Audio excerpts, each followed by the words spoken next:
RDC, j'échange, le peuple d'abord. Mesdames et messieurs, bonjour et bienvenue dans votre magazine Cap vers le changement. Il y a des antivaleurs qui gangrènent les mondes d'aujourd'hui et parmi lesquelles la corruption. Mesdames et messieurs, quel est votre point de vue sur la corruption? Pour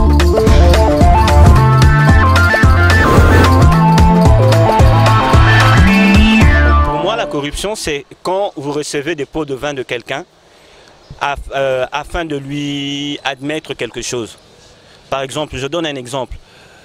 Quand un enfant n'a pas réussi, vous soudoyez le professeur à l'école pour qu'il lui mette des points afin qu'il monte. Et ce n'est pas quelque chose de bien parce que cet enfant-là, que vous êtes en train de soudoyer son professeur pour l'aider à monter de classe comme un bête comme ça, à la fin, ça sera quoi? Ça sera une bombe de retardement. Voilà une sorte de corruption. Je pense que la corruption, c'est le fait de donner à quelqu'un quelque chose de façon frauduleuse. Quelque chose du point de vue numéraire, quoi. Donc de l'argent, vous lui donnez de l'argent de façon là un peu bizarre. Corruption na koloba pona ngai eza na mutu oyo alingi asala eloko moko boye, soit en cachette, soit alingi tricher, a corrompe mutu apesi soit mbongo po dossier wana azolandela wana ezindama bakamufe yango yango wana ya corruption pona ngai. Corruption ezali likambo oyo bosalaki likambo e omoni ke aboutir nango te oleki na moyen moko ke o atteindre objectif ya likambo omoni ke o réussir nango te nasali mwa corruption na corrompre po nazwa na atteindre loko nanga na nginasa moko ezosalama oyo ekoki kokendisa mboka liboso te na esika kosala makambo ke par exemple moto azokende koluka mosala ezali droit na ye pona koluka musala azwa musala a pourvoir aux besoins de ses enfants, de sa famille. Pona kozwa musala wana musala ezali po bapesa ye il faut corrompre nano. Likambo wana koko kendisa mboka liboso te ata muke te. Eko kendisa mboka liboso te ezali makambo tozo vivre na mboka na biso ko banda na likoloti na se. Pona kolongola likambo wana eza pasi me na makambo wana soto démarrer na corruption mboka ko kende liboso te. Corruption eza moyibi. Eza moyibi toko préféré te tous à la corrompi na kati ya mboka na biso aussi longtemps que peuple aza na posa ya évolution na kati ya mboka. C'est un peu ça.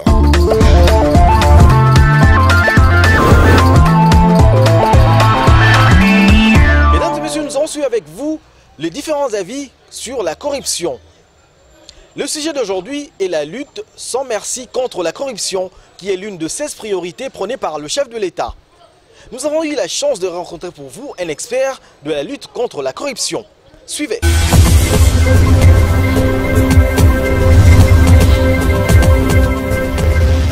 Bon, la corruption, sans aller dans un académisme de mauvais goût, je vous dirais tout simplement la corruption, c'est un abus d'exercice du pouvoir ou d'une position dominante à des fins personnelles. Ce que nous déplorons dans la pratique de la corruption est que, au lieu de servir l'intérêt général, tu ne te regardes que toi-même d'abord. Donc tous les avantages doivent te revenir. Tu es prêt à entrer ou enregistrer ou à orchestrer n'importe quel coup à condition que vous puissiez trouver des bénéfices. Donc dans la corruption, il y a comme germe l'égoïsme. C'est quand l'homme est trop égoïste, qu'il veut tout ramener à lui, qu'il est prêt à faire n'importe quoi, à condition qu'il puisse y retrouver son compte.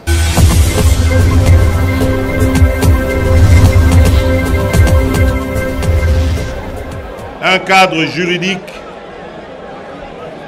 efficace permet de renforcer en premier lieu la lutte contre la corruption, fléau qui dévaste notre pays. Ces institutions ne protègent pas les créateurs de richesses. Nous allons initier une stratégie de lutte contre la corruption dans l'ensemble des rouages de l'administration publique. Un accent particulier sera porté sur la lutte contre la délinquance fiscale afin de valoriser l'état de droit.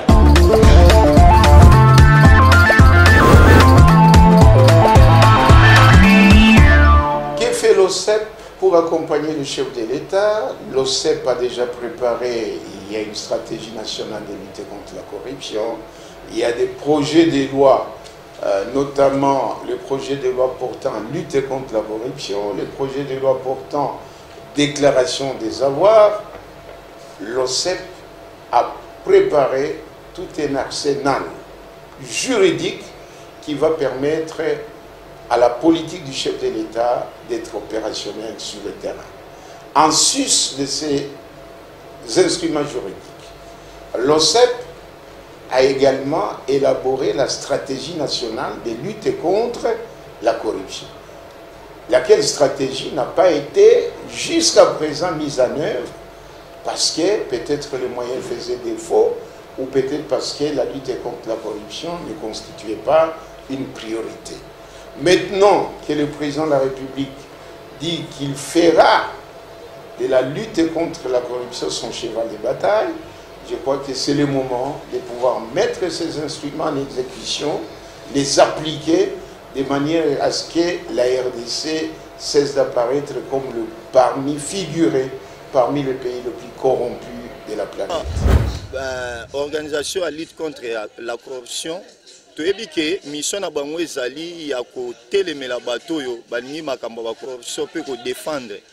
Mais personnellement, namona tina pende zate parce que corruption aussi la té. Dans na ba domaine non c'est aussi la té, na ba wende za la partout donc corruption aussi la té. Yango lo na senga na bango donc dans namona pena mission na bango té poti siko donc corruption aussi la té. Je suis conscient de la complexité de ma mission, car il n'est pas facile d'arracher un morceau de viande à la gueule d'un loup. Vous comprenez ce que je veux dire? Quelqu'un qui est habitué à l'enrichissement illicite et lui dire de ne plus voler, de ne plus se faire corrompre, ce n'est pas du tout facile. Mais, puisque le patriotisme oblige, puisque nous devons aimer notre pays, il est tout à fait normal que nous puissions être jaloux de la richesse de notre pays, jaloux du retard que connaît notre pays par rapport à d'autres pays du monde qui semblent être avancés, qui semblent mieux se développer, alors qu'ils n'ont pas même les potentialités minérales, agricoles et spatiales que celles que nous avons dans notre pays. Donc voyez-vous que c'est une mission vraiment difficile, mais qu'est-ce que vous voulez? Le patriotisme oblige, nous sommes appelés à défendre nos couleurs, quels qu'en soient les résultats. La mission de l'OCEP se trouve décrite dans le décret 017/2002 portant code de conduite de l'agent public de l'État. Il est institué en ces termes, à l'article 28, il est ainsi institué un observatoire chargé de la surveillance de la corruption afin de moraliser la gestion de la chose publique. Voilà, la moralisation de la chose publique paraît être d'abord la première mission de l'OCEP, conformément aux dispositions du Code de conduite de l'agent public de l'État. On moralise autour des valeurs cardinales, des valeurs essentielles, je dirais régaliennes, qui sont reconnues à l'OCEP. C'est-à-dire, les codes de conduite doivent permettre à l'agent public de l'État de maîtriser les règles d'éthique professionnelle et de bonne gouvernance, de travailler, d'apprendre à faire du travail son job dans sa dimension éthique. C'est-à-dire ne pas seulement travailler pour soi-même, mais il faut travailler pour l'ensemble de la collectivité. Parce que le rôle de notre administration est de fournir les biens et services à la collectivité. Il y a encore parmi les objets de ce code un troisième objectif qu'il ne faut pas négliger, c'est celui de lutter contre les antivaleurs. Vous savez que les antivaleurs ont détruit la dignité de l'homme congolais. L'homme congolais vit de la corruption comme vivait de l'article 15, débrouillez-vous. Donc il faut lutter contre les antivaleurs. Et quand je parle des antivaleurs, je vois ici la corruption. Tous nous sommes vraiment concernés pour cette lutte parce que nous voyons comment est-ce que le pays avait marché. Et maintenant là, nous sommes tous là réunis autour de notre président Félix Antoine Tshisekedi Tshilombo. Nous devons lui prêter main forte pour la reconstruction de ce pays. Nous n'avons plus besoin des antivaleurs comme auparavant. Nous avons tous vu comment est-ce que nous étions dans la gouffre. Et maintenant là, nous voyons comment est-ce que le pays est en train d'évoluer. Comme nous sommes là en train d'instaurer l'état de droit, c'est à partir de ça que nous allons lutter contre la corruption.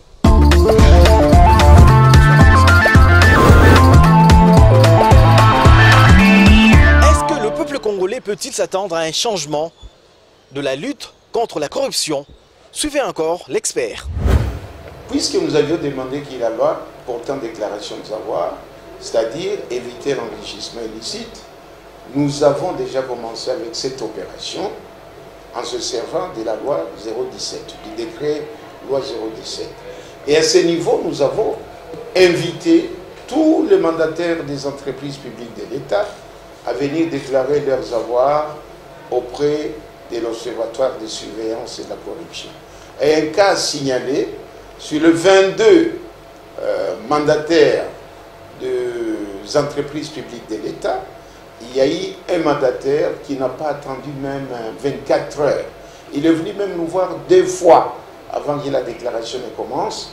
C'est l'actuel Premier ministre Sylvestre Ilukamba. Il est venu déclarer ses avoirs. Nous avons des preuves chez nous. Nous avons son dossier de déclaration.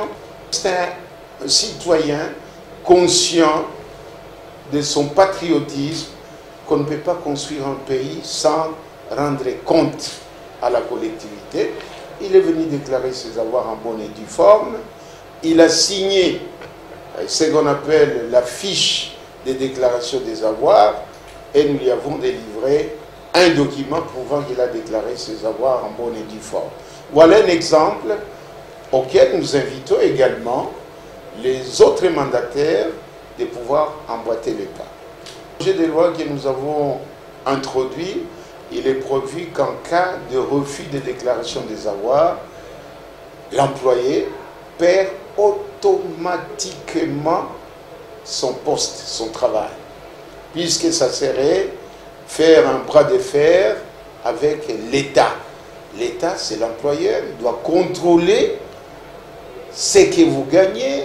Si vous n'avez pas été au-delà de votre salaire, si vous n'avez pas dilapidé le bien de l'État, le patrimoine commun, l'État doit avoir la possibilité de pouvoir vérifier l'enrichissement illicite de ses fonctionnaires afin de le mettre à l'abri des pratiques de corruption. On ne déclare pas parce qu'il y a présomption de corruption, on déclare pour vous mettre à l'abri des pratiques de corruption.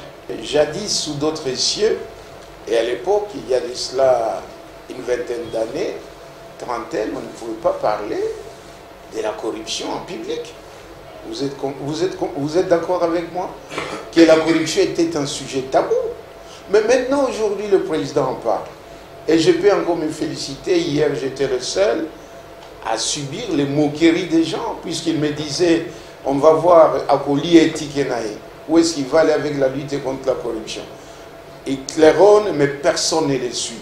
Mais aujourd'hui, je me sens fier de voir que le président de la République actuelle est en train d'en faire une obsession, un dada. Il ne dort pas sa pensée aux solutions, aux remèdes qui peuvent éradiquer la corruption dans notre pays. J'en suis vraiment fier parce que je me dis, s'il y a des gens qui me disaient qu'ils vont m'éliminer, bon, qu'ils m'éliminent. Mais je n'ai inquiété personne, mais je sais que le président ne les laissera pas tranquilles jusqu'à ce que la corruption soit éradiquée sur l'espace congolais.